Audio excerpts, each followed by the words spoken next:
seryosyong eksena sa inaabangang Hollywood film na The Bourne Legacy.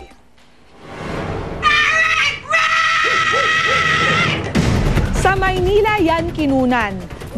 Nakikipaghabulan ang characters ni Jeremy Renner at Rachel Weisz sa mga pulis. Makapigil hininga ang stunts ni Jeremy nang umakyat at tumakbo siya sa mga bubong. Ang ilang cast at extra, may linya pa in Filipino. Kapitbahay! Pulis! Pulis!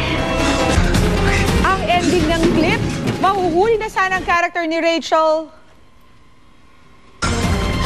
Ito ka! Huwag mong papakawalan yan, bro! Nanakaw yan! Pero agad namang dumating ang character ni Jeremy at naisalba siya. Hindi po biro ang mga paghahanda para matagumpay na mailunsad ang Eat Bulaga sa Indonesia. Nagbigay pa ang Dabarkads ng Eat Bulaga Franchise Bible sa ating mga Dabarkads sa Indonesia para matiyak ang paghahatid ng 1,001 tuwa. Makichika kay Aubrey Carampel. Sa loob ng mahigit 3 dekada, naging kasalo ng pamilyang Pinoy ang longest-running noontime show sa bansa, ang Eat Bulaga. Ang paghahatid ng 1,001 tuwa ng ating Dabarkads na mula Apari hanggang Hulo ay umabot na rin sa bansang Indonesia. Kung madalas ang Pinoy ang nagpa-franchise ng international shows, ang Eat Bulaga ang kauna-unahang Filipino program na nagkaroon ng franchise sa ibang bansa. Mismo ang program director ng malaking Indonesian TV network na SCTV ang lumapit sa Eat Bulaga para i-franchise ang programa.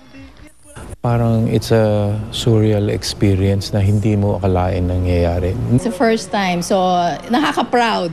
I heard that it rated well. They sent us the rating for of the pilot. So since it's just the pilot, we expect na mas attract pa siya ng ibang Indonesian audience. Nagsimula noong Lunes ang Eat Bulaga Indonesia at parehong-pareho ang format ng show pati na ang mga segments.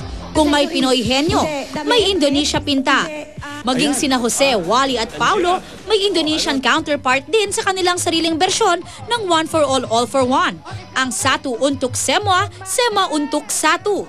At kung tayo may bossing Vic Soto, ang EB Indonesia meron din.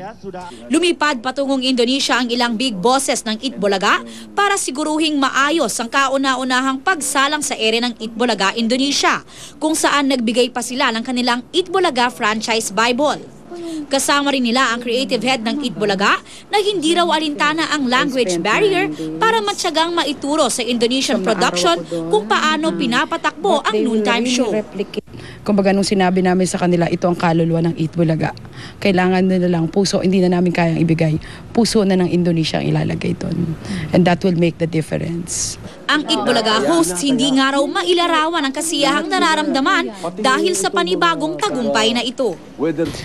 Ito'y dapat ipagmalaki ng buong bansa sapagkat yung nilaman ng 3 dekada at yung mga iba't ibang klaseng nakikita mo naman na papamparaan ng entertainment ng Eat Bulaga ay nagustuhan ng ibang bansa at ngayon ay inadapt nila. Si Joey De Leon na inspire pang magsulat ng isang tula. Sa katotohanan, ang akala ko lang ba? Sa ganyang balita, ngiti ko'y hanggang tenga. Ngunit noong araw ito'y nagsimula na, may tumulong luha sa aking mga mata.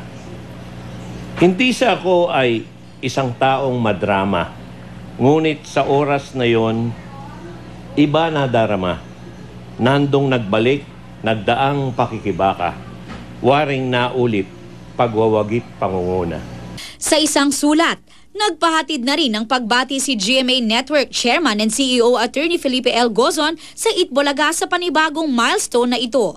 Isang malaking karangalan daw hindi lang para sa Philippine entertainment industry, kundi pati na rin sa bansa ang pagkakaroon ng franchise ng Eat Bulaga sa Indonesia. Ang panibagong tagumpay nga raw na ito ng Eat Bulaga ay itinuturing ng isang napakalaking biyaya ng noontime show na hindi lang naghatid ng 1,001 tuwa, kundi panibagong pag-asa sa mga Pilipino sa loob ng mahigit na 3 dekada. We try our very best na ibalik sa mga tao na tumangkilik sa amin lahat itong 3 dekada na At ito naman ang nakuha namin pabalik, mas mahigit pa sa aming naibibigay sa kanila.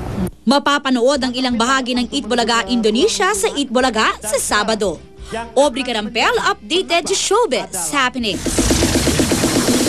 Congratulations muli sa mga Dabarkads. At yan po ang may init kong chika this Thursday night. Tutok uli bukas for the hottest in showbiz dito lang sa Chika Minute. Ako po si Pia Guanyo. Susunod na po ang Luna Blanca. Nel, Mike? Salamat, Pia. At yan po ang mga balitang aming tinutukan sa nakalipas sa 24 oras. Maraming salamat sa inyong pagtitiwala. Mula sa tahanan ng katotohanan, ako po si Mel Pianco. Ako po si Mike Enriquez. Ito ang GMA. Walang kinikilingan, walang pinoprotektahan. Walang kasinungalingan, serbisyong totoo lamang. At dahil hindi natutulog ang balita, Nakatutok kami 24 oras.